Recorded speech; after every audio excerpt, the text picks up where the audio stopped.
ಹಿರಿಯ ಸಿಪಿಐ ನೇತಾರ ರಾಘವ ಪಟ್ನ ಅವರ ಪ್ರಥಮ ಪುಣ್ಯತಿಥಿಯನ್ನು ಅವರ ಮನೆಯ ಸಮೀಪದಲ್ಲಿರುವ ಸ್ಮೃತಿ ಮಂಟಪದಲ್ಲಿ ಪುಷ್ಪಾರ್ಚನೆಗೆಯುವ ಮೂಲಕ ನಡೆಯಿತು.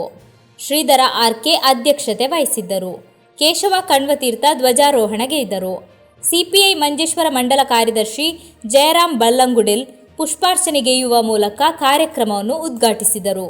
ಸಿಪಿಐ ಕಾಸರಗೋಡು ಜಿಲ್ಲಾ ಸಮಿತಿ ಸದಸ್ಯ ಎಸ್ ರಾಮಚಂದ್ರ ಬಡಾಜೆ, ಸಿಪಿಐ ಮಂಜೇಶ್ವರ ಮಂಡಲ ಸಮಿತಿ ಸದಸ್ಯೆ ನಾರಾಯಣಿ ರಾಜನ್, ಎಐಟಿಯುಸಿ ಮುಖಂಡ ಮುಸ್ತಫಾ ಕಡಂಬಾರ್, ಸಿಪಿಐ ಮುಖಂಡರಾದ ನಾರಾಯಣ ಕಾಜೂರ್, ಮೋನು ಕುಚ್ಚಿಕಾಡ್, ಕಿರಣ್ ಮಾಡ, ನಿರಂಜನ, ಉಮೇಶ್ ಕುಚ್ಚಿಕಾಡ್, ಎಐವೈಎಫ್ ಮುಖಂಡರಾದ ರಮ್ಯಾ ರಾಜನ್, ಪ್ರಥಮ್ ಕೆಎಸ್, ಪ್ರೀತಮ್ ಮಾಡ ಹಾಗೂ ರಾಘವ ಪಟ್ನರ ಕುಟುಂಬಸ್ಥರು ಉಪಸ್ಥಿತರಿದ್ದರು.